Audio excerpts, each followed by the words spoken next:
Hi, this is Jonathan. How you guys doing? In today's video, I'm going to feature this amp by Blackstar. This is a Silverline 50 watts 1x12 combo.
About a month ago or so, City Music informed me that Blackstar has released a new line of amplifiers called the Silverline series. And I was pretty excited, given the fact that I've just only tried Blackstar's amp only recently, and I was blown away by the quality and how it sounds. It's quite amazing that these guys who came out from Marshall the company Marshall, and had decided to form a company on their own, and have made tremendous innovations to amps that we're so used to, amplifiers, guitar amplifiers that we guitarists are so used to for decades, and they have come up with all sorts of new innovation. And yeah, so the Silverline was released about a couple of weeks back, and I had my hands on this, and they sent it over for me to kind of try it out and review. And I was blown away by this amp. This amp features 6 tube emulation, and that's the specialty of this amp, and I guess out of the fact that it has ISF, which is infinite shape feature, which gives you the option of choosing from an American sounding amp thing like a Fender, or a British sounding amp thing like a Marshall. So in short, it gives you the variations of tonal ranges from these both types of amps. And then you have the various stations of gain. You have the clean, the not so clean, the crunch, super crunch, overdrive 1, overdrive 2. And it gives you the tone control, in which case on the 50 watts, you only have the bass and the treble. But from the Deluxe onwards, you have the mid control, which is pretty awesome. I think every amp should have a mid control, but I'm not really missing the mid control in this amp. I'll tell you why, because of the ISF, and the fact that you can actually change tubes, and every tube has its own characteristics. Some are a little bit more midish, some are a little bit more scoop, some are a bit more louder, and some has a bit more sustain. And there's a whole new palette of sound to choose from, and that's why it's so mind-boggling and so exciting about this amp. When I first started playing this amp, I didn't have the effects on. It came with it came in with effects like the choruses. You have modulation based effects like the chorus, the flanger, the phasers, and the tremolo. It has delay, different sorts of delays, slapback and whatever, and long delays. And you have the reverb with short room, spring, and of course a little bit of a plate with a pre-delay in it. And you can actually configure all this and save it in the different presets in the amp, which can be called out through a foot switch. And that itself speaks volume, because this is a totally giggable amp. You can actually use this amp for a gig. And the fact is, it's not that heavy. Even as a 50 watt, it's a 112 speaker, Celestian speaker, is not heavy. You can actually lug it around for gigs. And with the foot switch, you don't even have to bring your effects if you need to. The thing is that for the 20 watt and the 50 watts, they do not give you the option of having a loop, an effects loop. So it's only from the Deluxe onwards where it gives you the option to have a loop, effects loop for your other effects that you want to put into the amp. Like maybe another delay unit, or a overdrive unit, or whatever you have in mind. I'm just going to try a couple of tones on the guitar, and I'm going to stick to the neck and the middle pickup. This amp is so capable of many tones, so it would take too long a video to go through all the tones. So I'm just stick to this pickup, and I'm just going to run through some of the variation of tubes that this, or the tube emulation that this amp offers. Right. So right now I'm on the let me see now. This is the EL84. This is the clean channel.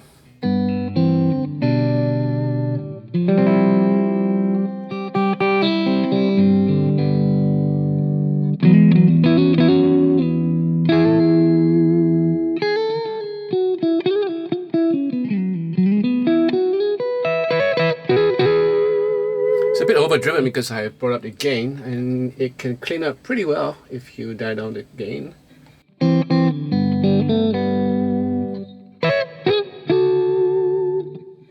So I like to have it a little bit dirty. Now on to the next tube. This one will be the let me see. This is the 6V6.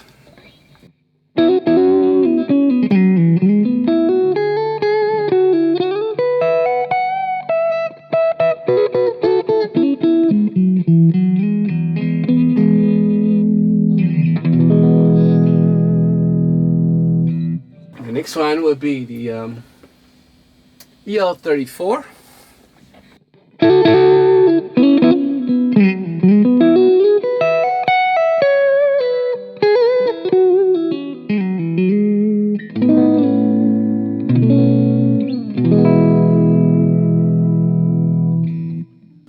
And then we'll go to the KT66.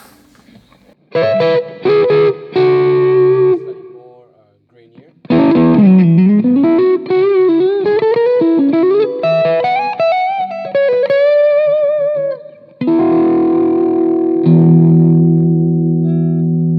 And then we'll have the 6L6.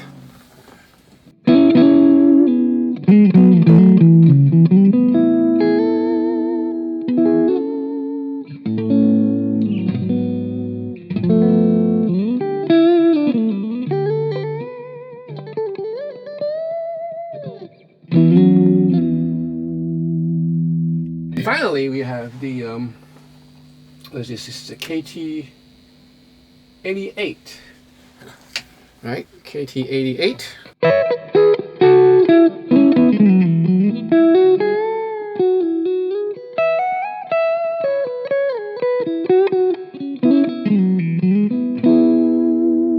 I'm going to switch around on all the tube simulation, so you can actually hear the difference. Some of the upper registers were the K88. Was that the K88? Yeah, the KT88. And the 6L6 and the KT66, they they are louder, you know, in comparison to the rest. So right now I'm back to the bottom, which is the I'm going to start from the EL84. So just switch around, you're going to hear a difference.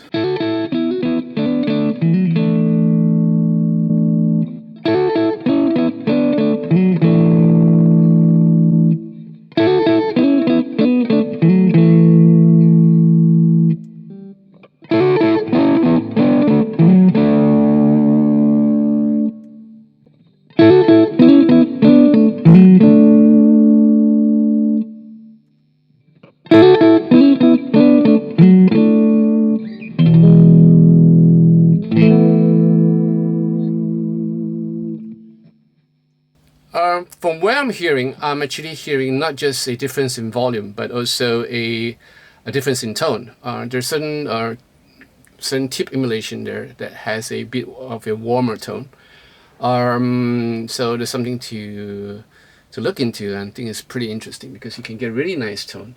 Like if I were to choose my favorite one, it would be I guess it would be, let me just figure it out.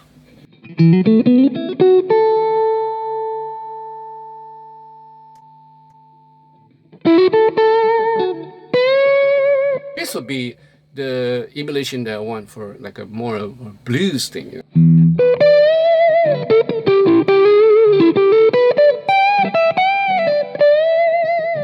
And you're about to switch to the middle and the bridge pickup.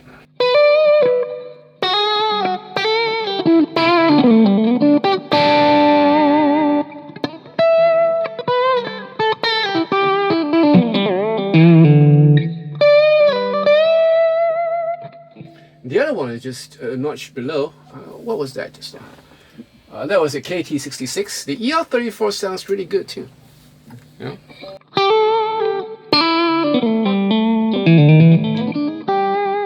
It cleans up a whole lot, but then it has that mid-range which really sings.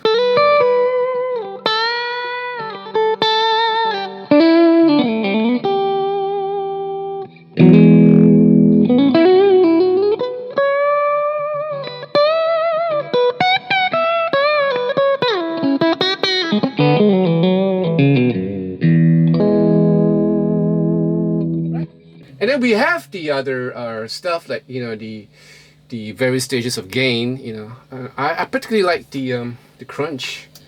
I think it's pretty cool.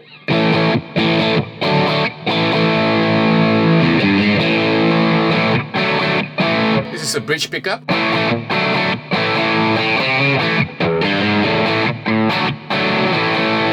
And then you have the super crunch.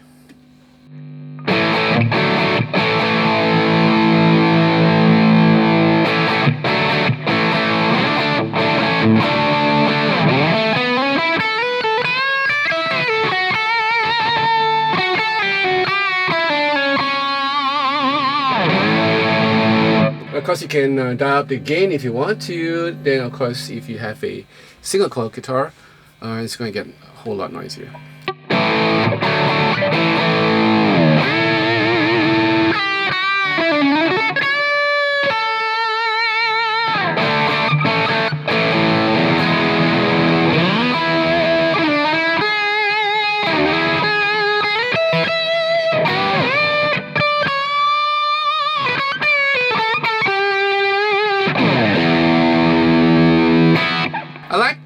fact that I still have and still do retain the Strat sound even after all the saturation, you know, and the super crunch.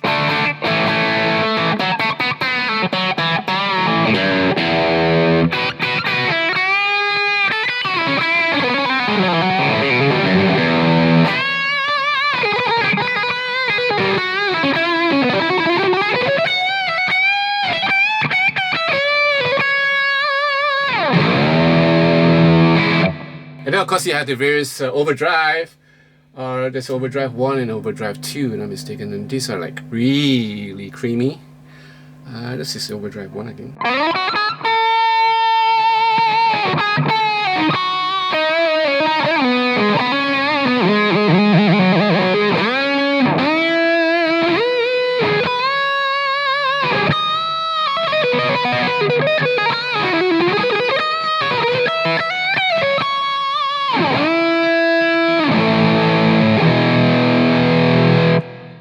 This is overdrive 2.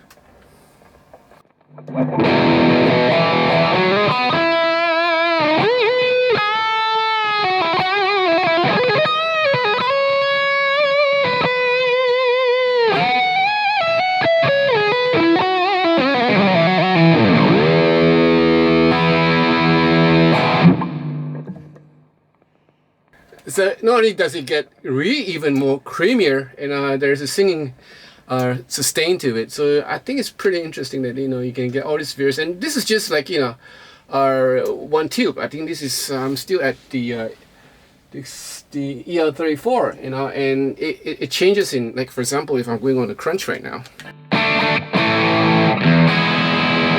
you know, to change the other variations of tube.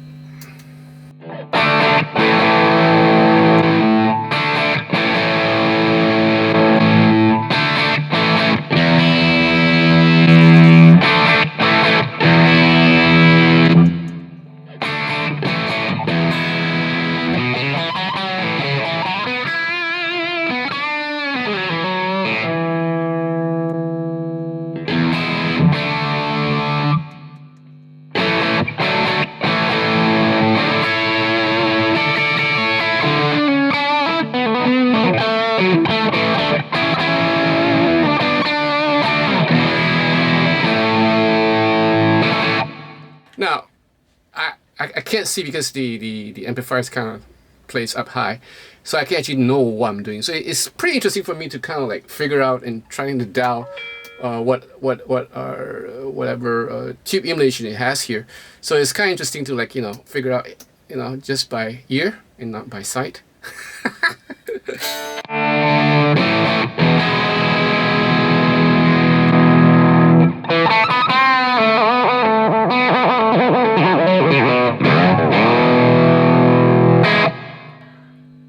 Right, and then we have the various effects. You know, of course you have the reverb, which is on right now. So all you need to do, if you want to turn it off, you just press it, hold it, and it's off. You want to turn it on, just press it, and then you can actually select what sort of reverb do you want from here. You know.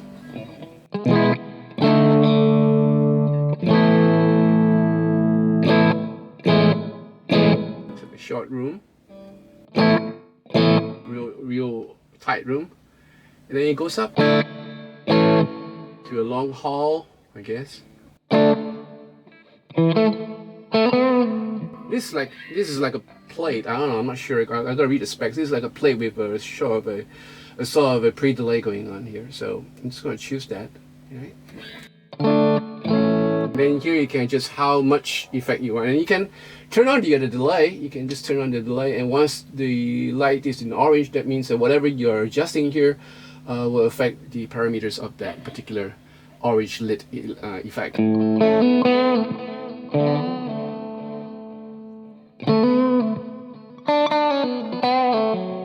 And there's your tap delay here. You can actually, you know, use it to tap along to your tempo.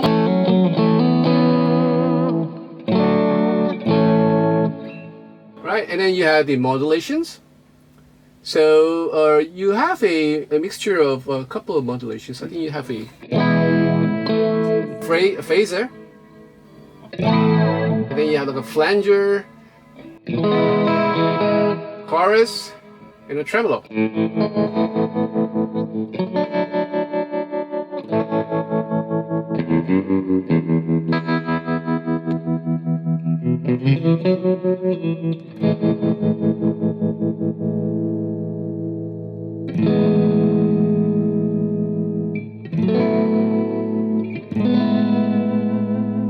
Pretty cool, you know. The effects are workable. I mean, they're usable, and it's pretty interesting to see how this can be recorded through the line out, which is so useful.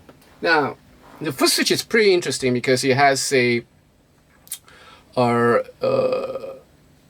a series of foot switch that comes in with Blackstar where you can actually program your sound, and you can actually activate it via foot switch. And you can see here there is like a channel 1, channel 2, channel 3, channel 4. So if I were to save the sound, all I need to do is just to hold on to this, and then the lights up, and I'll just press channel 1, and this is channel 1, right? And if I do any changes in the settings, and I want to save it to channel 2, I just have to hold, and once the lights up, I'll press channel 2, and then now this is channel 2. So it's pretty easy to use, and yep. And you have the USB out, in which Blackstar include a software, a program for you to go into more in-depth editing of the effects through your computer. So I think that's pretty neat. The line out, the line out option is interesting because in this case, in the case of this amp, it actually works. The only problem is that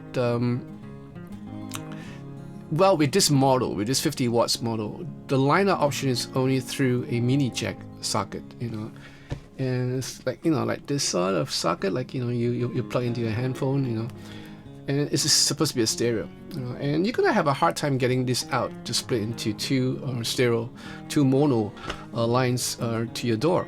So what I had in my house, I have this lying around, which is a mini jack, a stereo mini jack. Right, stereo mini jack. You can see this. Can you see this? Anyway, to two RCAs, and I had converted from RCA to quarter inch, so I had it on here. And this has been around in my house for the longest time, and I use this, and it works. So out from the headphone out from this amp, which doubles as a line out to my door, and I can actually record this stereo. But given the fact that I would not record with the effects printed when I'm playing through an amp, even though it's lined out, because I would rather use reverbs and plates from the plugins that I have in my door. In which case, the guitar will probably go in mono. In which case, I might as well just mic it out. Having the amp mic'd out, it gives you a different set of tonality altogether. It just sounds totally different as compared to line out.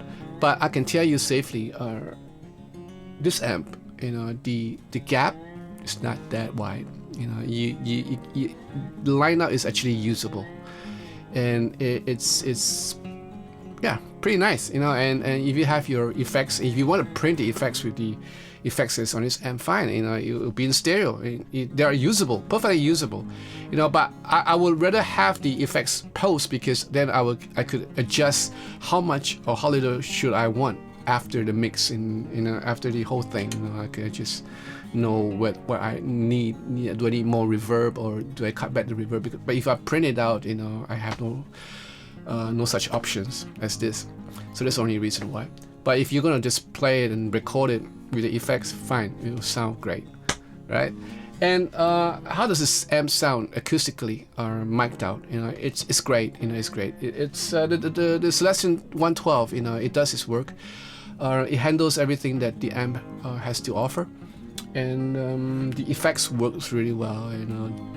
You can actually have a whole palette of sounds to play from the various stages of gain to the various stages of selection of tubes, as well as the ISF, where you can select what sort of sound do you want, and that plus the tone control. Although in this case you only have the bass and the treble, but if you have the Deluxe model, you have the bass and the mid and the treble. And gives you all the tools to shape a tone that you want for your guitar. So the amp is available. So I'll give you the price right now. These are the prices in City Music, right now. What do I think about this amp? I think this amp is a worthwhile buy if you need an amp to gig and to record, and you don't have an amp at all in the house, and this is your first amp. Go for this. I think this is a great amp to buy, given the fact that it's not a tube amp, but with the amp simulation, with the tube simulation, it sounds like a tube amp. There are people who talks about compression, whether this amp sounds compressed. It does not sound compressed at all. Certain tube emulations will have a little bit more of a compression going on, but certain tubes will not have that. So if you don't want your sound to be too compressed, then don't compress it. I mean, don't put any compressors before the amp, and choose a tube emulation that features the least compression. And you get by. And I have no problems with compression for this amp at all, because any compression I did was after the fact, post.